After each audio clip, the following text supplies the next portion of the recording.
is that Recording in progress. this is a new term, two-eyed seeing, but the actual behavior and what people have been doing across Turtle Island in terms of two-eyed seeing activities has been going on before the term was created. I think the term exists more now to solidify and promote the concept and with the hopes of growth. As far as books go, in accessing this information, I'd like to put this over to Lisa.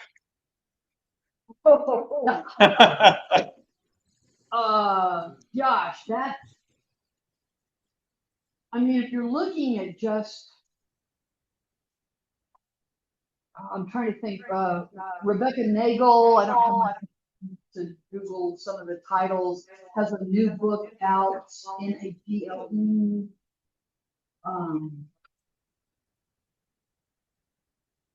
Yeah, that's winning some awards. By the Fire and the Fury, The Generation-Long Fight for Justice on Native Land is a really good book. We were talking earlier, y'all are doing a book study with Finnish scholar Pekka Hamalainen, Indigenous Continent. He's done books on the Comanche Empire and Lakota people, but his new one out is Indigenous Continent. I mean, those are going to give you some of the history. You know, one of the things in terms of the teaching of elders, academic scholars aren't going to be writing about that kind of stuff. You're going to have to build those relationships and get that teaching from the elders, from people within the community. You know, I can give you the history, but not necessarily the teachings. Yeah, and something I'd like to add is you have to be very careful. There are a lot of books out there that belong more in the New Age category, as well as I've run across some pretty unusual things online as well that I don't know where they're getting their teachings from. Um, but I would mention, if anybody's got pen and paper there, that any books by Ruth Whitehead is a Mi'kmaq, and she worked with a lot of she worked for the Nova Scotia Natural History Museum, and she interpreted a lot of our tales and myths along with traditions and concept, depending on the book. She has several books out there, so I just put that out there for you. I will add one. It's an older book, but talk about the two-eyed seeing, the combining of indigenous cosmologies, worldviews with Christianity. I read it in seminary, and I still use it. It's called Native American Theology. There are 3 authors: George Tinker, Clara Sue Kidwell, who recently passed this last fall, who's from Oklahoma, and Homer Noley, Noley. I use that book, I use parts of that understanding of sin and salvation to help me get out of what I disagreed with penal substitutionary atonement and all of that blood and blah, blah, blah, and totally thinking about sin and salvation in different ways. And I use that for my ordination interviews and blending some of that, because it just spoke to me in a way that resonates. It's like, oh, that's a Christianity I can get into.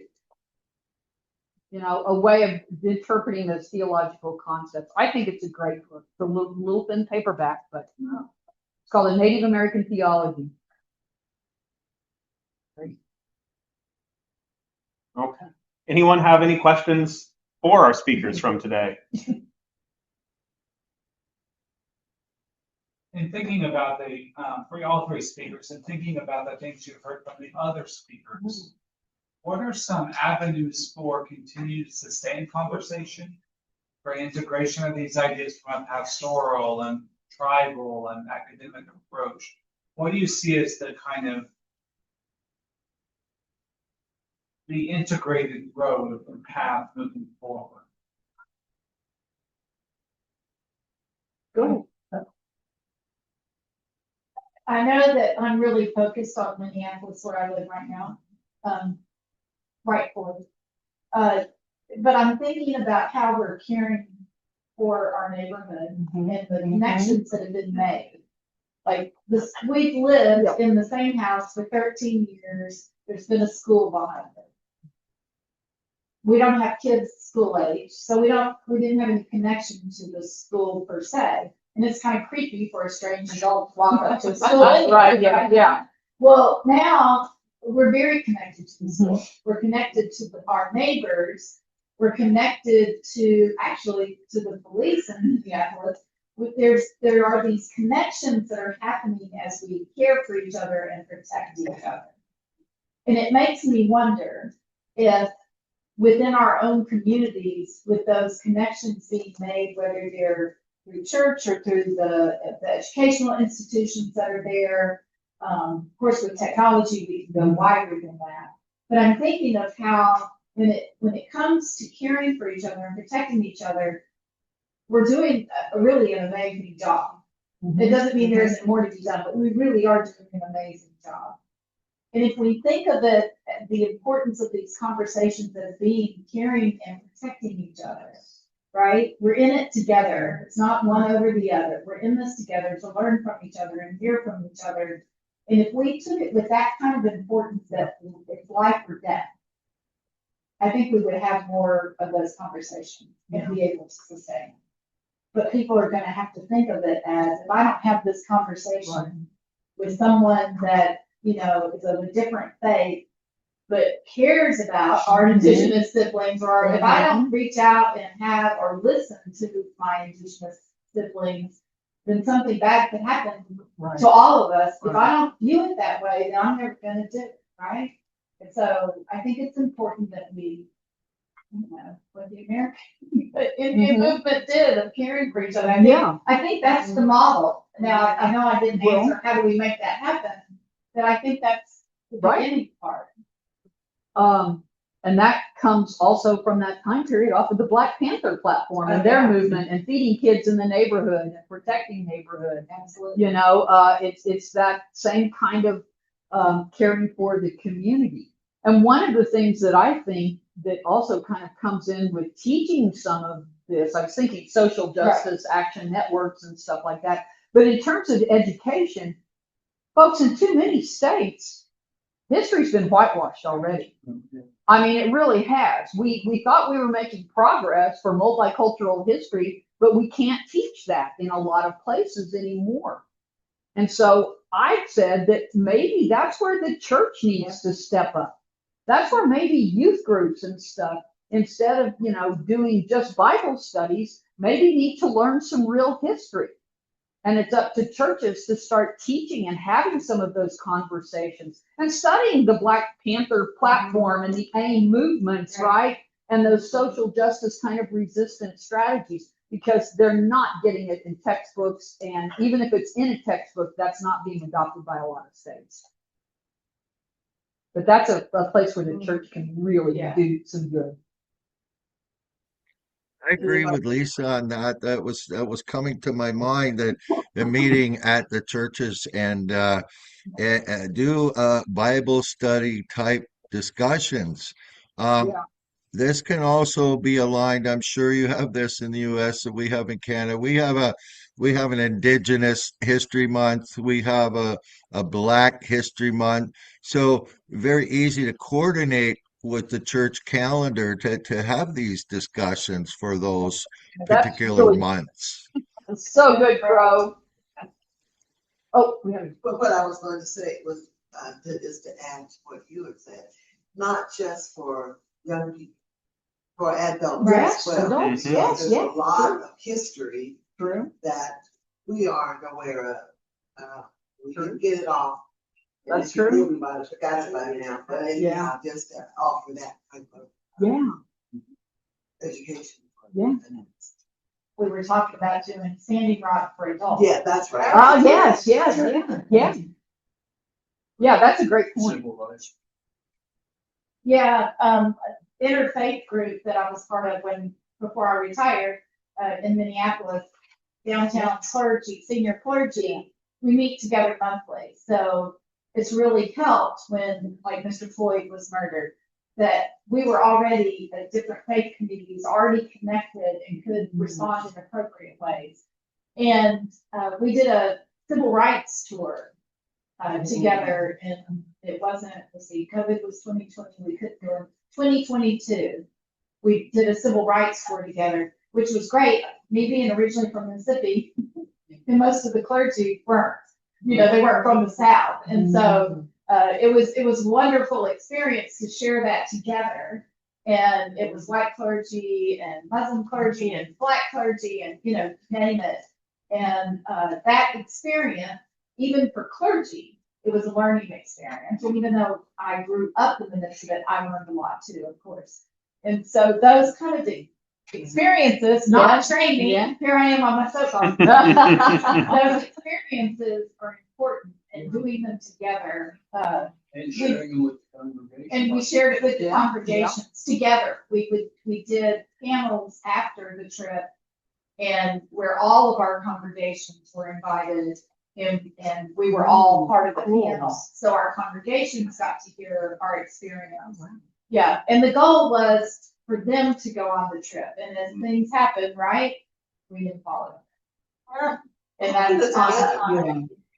And Laurie, you also had that the group that meets for talks, and David and I presented at. Yeah. Yes. I'm part of our anti-racism pro-reconciliation team for the upper Midwest region of our denomination. And the action team, I'm on that, and we once a month hold a prayer time for 30 minutes. And we have someone come and talk about a certain issue that's of importance on that month or day. And then they educate us. They share what's happening. But we do ask that they share where they're seeing hope. Like, that's the last thing. Just tell us all, but tell us, because then we know where to connect. We know where to jump in and help keep the hope to hopefully change. And it's only 30 minutes. Yeah. Thank you, Craig. Y'all did a great job.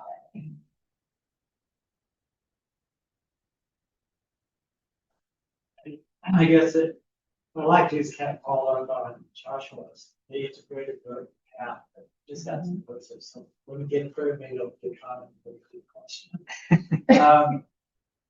Now, Lisa, you talked about the substitution. Yeah. And it seems to me that, especially as the church has moved away from that, we've moved well into spirituality, a higher level of spirituality, I think, in the church. And we've moved to a higher level of social justice consciousness. But it seems that this experience thing that Laurie's talking about, with some people going to stand rock and some of that, and they're the water protectors. I guess my thought is that's what it is.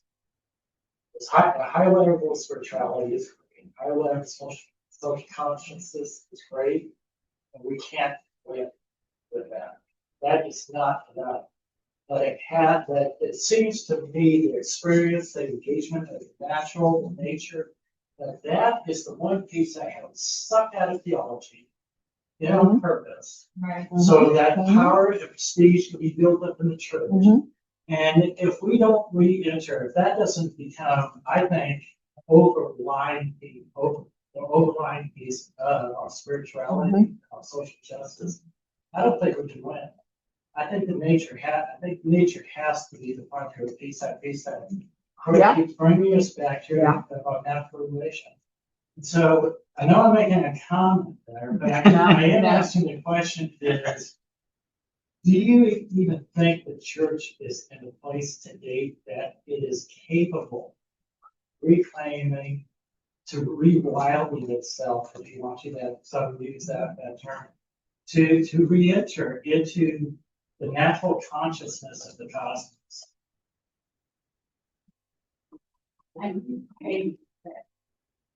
I mean, I hate to say blanket statement, Right, right? yeah. I think mainline white churches, I would have to say, I don't think so. You know, it depends on the congregation. Right. I do know that. It depends on where it's located. But we're so a part of the system, right?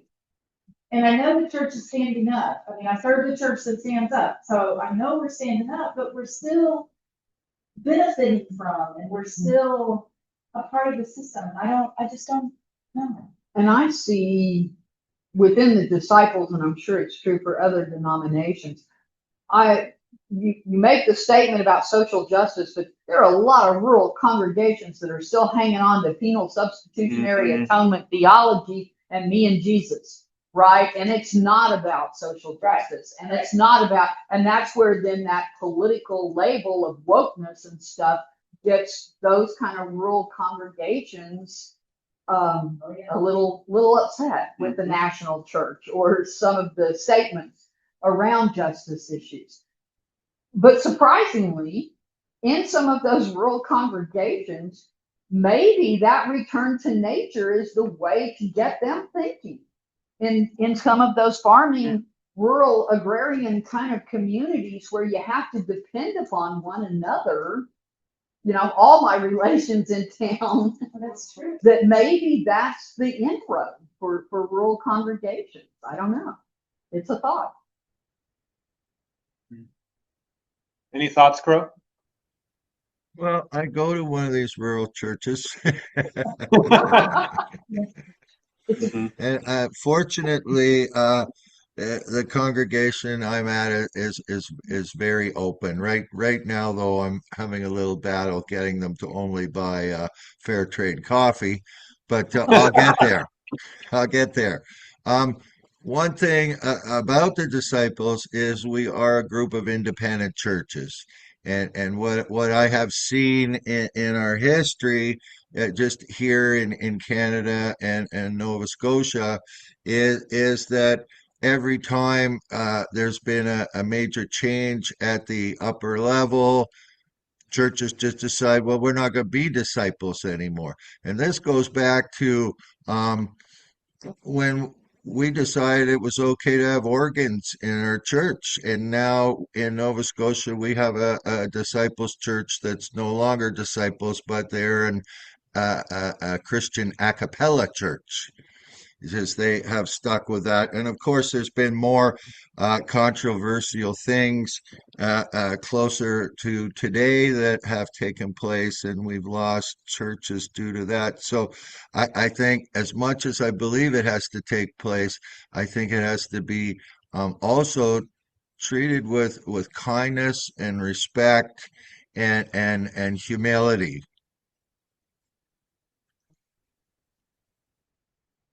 I mean, it's a really good question because there are churches that still won't call women to be their pastors, right? Yeah. There's churches that are still very segregated. I mean, when you think of all the different things, yeah, it almost. Because I think that's what I struggle with, is that we know social justice wasn't done.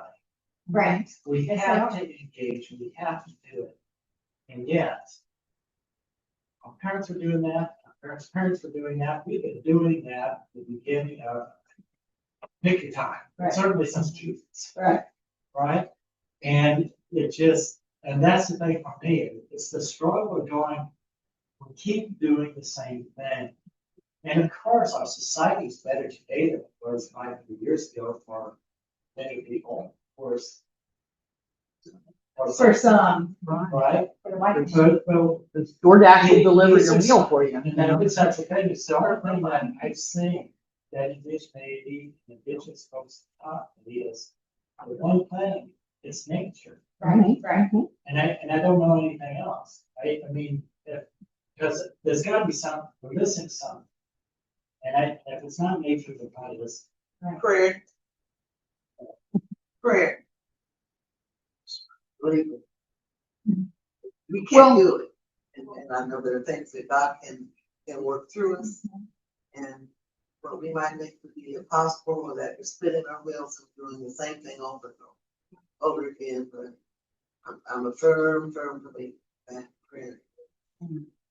That's the old. Dave, I think part of the problem too is that as a Western culture, we've commodified it. We don't revere and respect it as much as we used to because it's part of that production consumption culture. And it's what can it do for us, right? Not how can we be a part of it. Or that, yeah, dominion over, right? That dominion sort of theology. So how do we got it? Oh, No, I think there's some new kind of capstones that I taught a few years ago. We were talking about some of this. There's some kind of new theological stuff coming out there. There's one book I haven't sadly had a chance to read it, called Creaturely Theology. But I think we have to think broader theologically outside of this sort of anthropomorphic human-based sort of system and start talking about that and start incorporating some of that into liturgy, right? And kind of in sermons and teaching some of that a little at a time to get people used to thinking about, how we can theologically think, put it into incarnational theology, right? It is nature as well as the divine, right? Being kind of birthed each spring, coming out. You can work some of that into a lot of liturgy and sermons and kind of make some of those introductions, I think. But it's not a fast, shift in mindset. It's, little incremental steps along the way. I think it's partly just not being afraid of our pagan roots. That too. Right. Yeah. Right.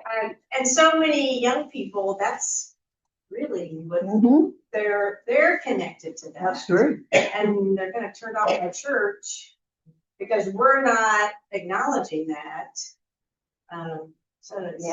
But like Dave, in one of our book studies, when we started talking about rocks, that so many, we've been raised to think they're inanimate, and yet, so I went to the pagan store, and they talk about rocks as having energy, right? And so, there's a Bible verse about the stones crying out, right? So, so you're right. I mean, it's there, and it's just pulling it out. Right. And go ahead.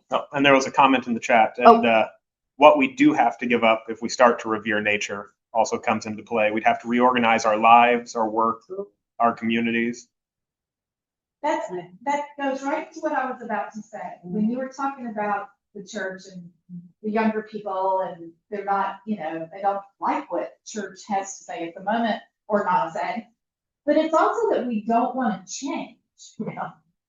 And I'm not one of those, what would Jesus do? But I had the thought just then, and I thought, if Jesus came back and saw what the church looked like today, and for those parts of church that we won't let go of because that's the way we did it back in 1902.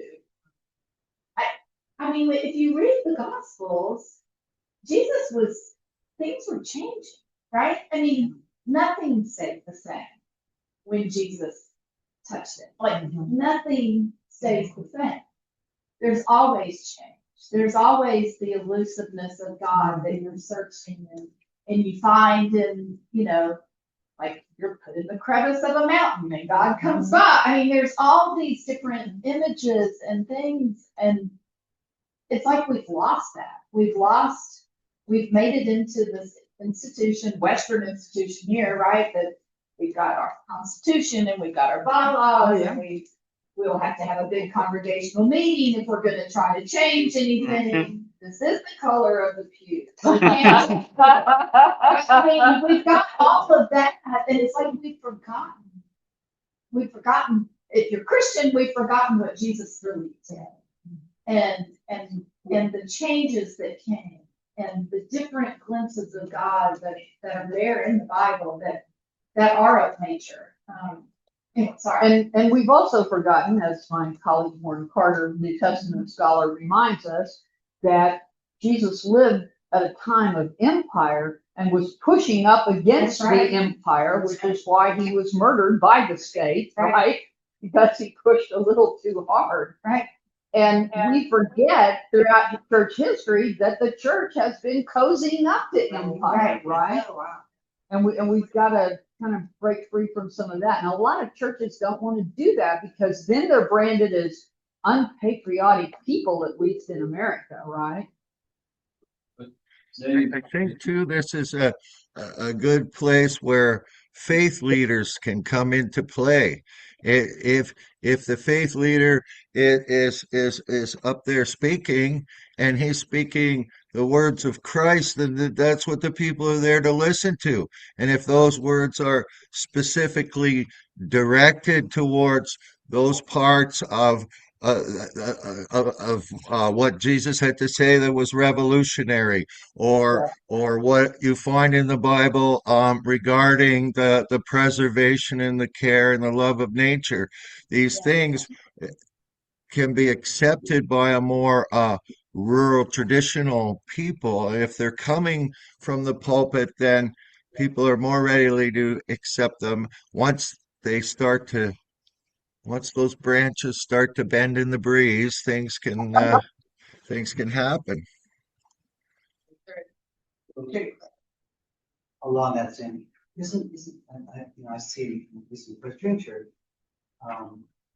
I see our youth. I'm like crazy nuts about the environment. Yes. Yes. The environment is about nature. Yes.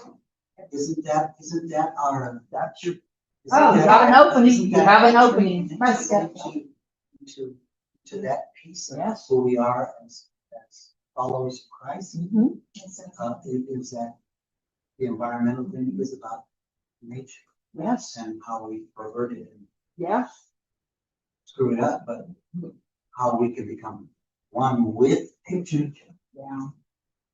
It would seem like that's a way. Yeah, I think one of the challenges over against that is, while there is this environmental impetus, concern, care, creation, most Christians live in urban areas, and that's their geography. I mean, global, most are in urban areas. And I think of our son who teaches science through school gardens, disadvantaged communities, and they are shocked. They are so soil, plants, growth out of their experience. You know, for the fifth graders, you get it at the store. Yeah. Right. And so I think that's another challenge, is how do we reclaim nature when we live in an urban area? Right. That is not our experience. And, right, and I think that becomes the value of nature. And the fullness of nature, and to feel that nature fully alive. Because then we look out across the building, or we just stay in our building. And probably that's exactly it. How do you find nature? Yeah. If the rocks are alive, the water protectors are right, water is alive. Yeah. They're not desk is alive. Yeah. When we go to bed at night, we pull the sheets out of us. Why do we feel so low? Because the sheets are alive and they just want to engulf us closely. To have that set of sheets when you die and they're around you, they're alive. But until we can see these walls as alive, you know, the kids, a modern way, are going to struggle. If you look outside, we can see, you know, like here, but even here, we see very little. We have to find a way of really talking about creation. There is the cosmos. But every time we sit down, we go, we take a pen and a piece of paper, we are in relationship. We are in relationship with God every time we write out a piece of paper, what we be writing down this. But I also think it would change our whole way of thinking. Because and I don't know, it's the only thing that pops in mind, so take it for what it is. But how do you do pornography? if you think you're engaged with God, how could you produce it? How could you produce a video game in which women are killed? How do you do that if you engage in the computer and in the electronics of it? This is going on. There's something about figuring out how do we rethink nature in a modern technological sense that it's easier to manage. It's just easier to keep going than everything. We've got Well, Stella has okay. had her hand up for a little while. I want to make sure Stella gets a chance to speak. I was just thinking back, how did I get a more intimate relationship with God in my own personal journey? For me, it was the recovery program. That was, yes, I was baptized at 12 years of age and, down these states, but it was probably 1989 when I went into the recovery program, Al-Anon, AA. And there, the third step is turn my will and my life over to the care of God. And then, how do you maintain that relationship? Meditate, I think that's step 11. And then those are the individual steps, 12 steps of recovery. Then you go to the step traditions. Traditions are your group. How do you function as part of a group, as part of a community? I think there's a tremendous amount that we can learn from the recovery program, because those are for spiritual wounds and unseen trauma that people experience when they're in, we talked about healing ceremonies. That was the place that I learned a much more mature level of spiritual growth. So I think that, organizations and peoples and the Indigenous Western groups, we all have little pieces of the action. We have to start essentially what the topic of today is. The more insights and the more minds that can share, the more spirits that can work together. Instead of saying, no, I have the only way to me, that's so much more divisive than learning how to work together.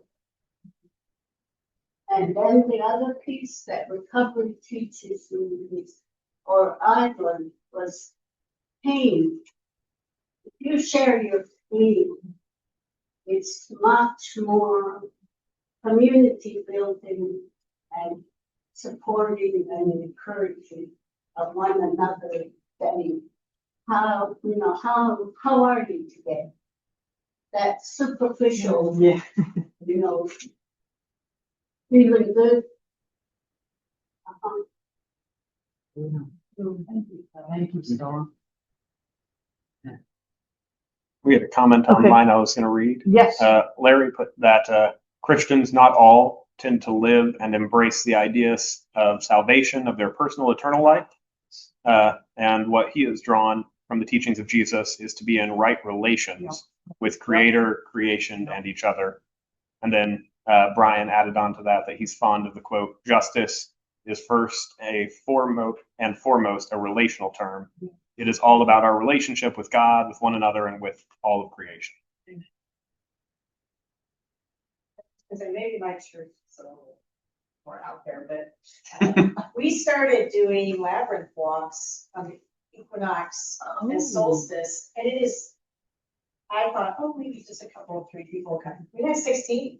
Wow. I mean, so Yeah, so it's on the calendar now. Yeah. It's on the calendar now, but it's that, again, I think there's something happening in the universe that people are seeking that connection with Creator God, and finding a way to pray when it's hard to sit still.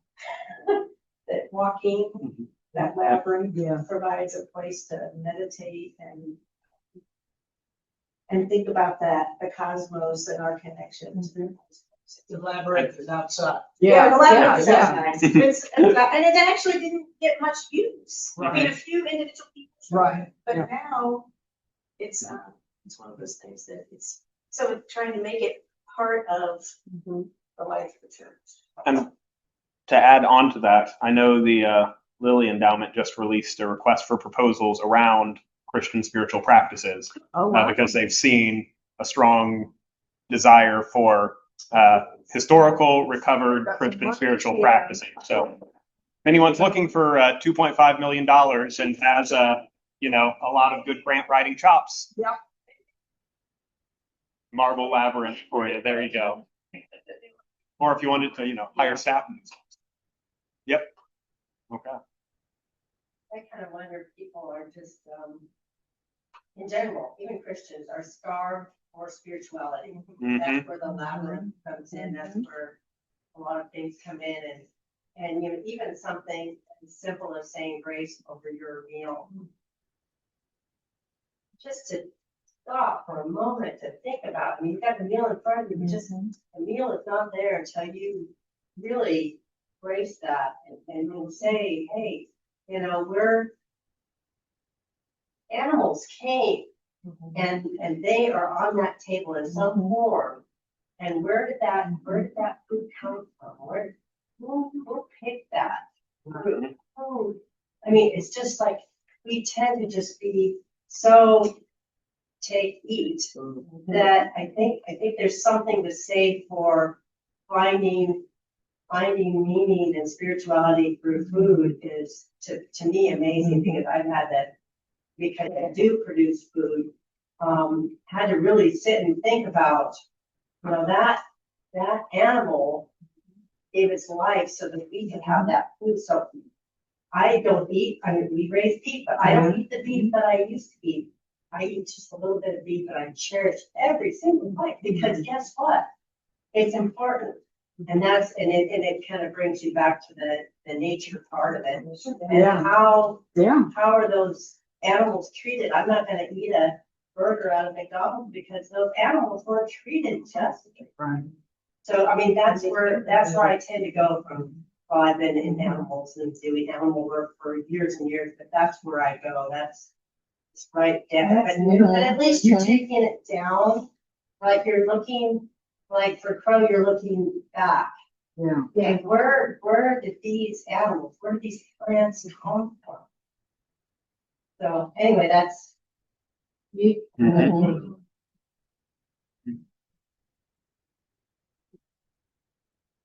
Now, I think that's a piece of what we lost is every life is sacred.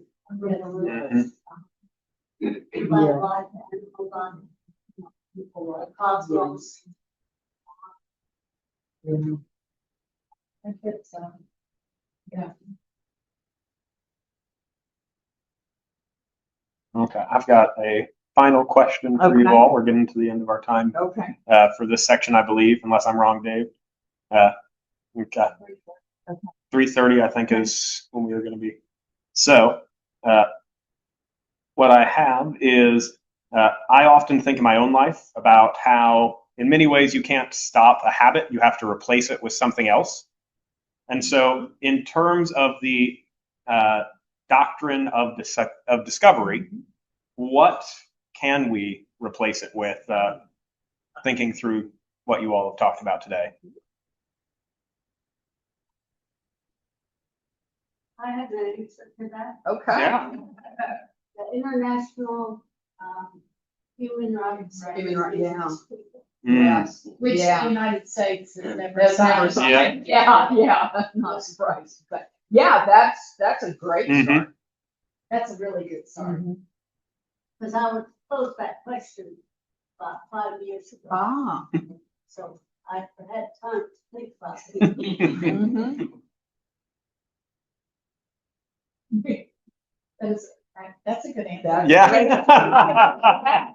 That. You already have it. There we Yeah, go. it's there. Okay. The work has been done. Mhm. Right. Mhm. Sorry, this isn't answering your question. No, that's okay. But think of how far away from that we are at the moment. Mhm. Yeah. When US citizens, now, this has been happening forever. But masked people, does it sound like the Klan? I don't know. Masked people coming in because they don't want to be identified. Right. They are not identifying themselves. They're coming in with automatic weapons. They're dragging people out of cars. They're killing them on the streets. I mean, they're taking little children. Think how far removed we are from the international human rights. We're light years away from it right now in the United States. Yeah. And how we treat farm workers and. Oh my God. Yeah. The people who bring us our food, who make it possible. And the migrant workers who do work, incredible work, hard work. And then they're referred to by horrible names, you know, and, we're so far from it. Maybe we should be teaching that in church too. Which pretty much comes back to loving God with every part of our being, loving neighbor as ourselves. But maybe we need it. Yeah. I don't know, what did you get, right? How do you not interpret that? Yep. I don't.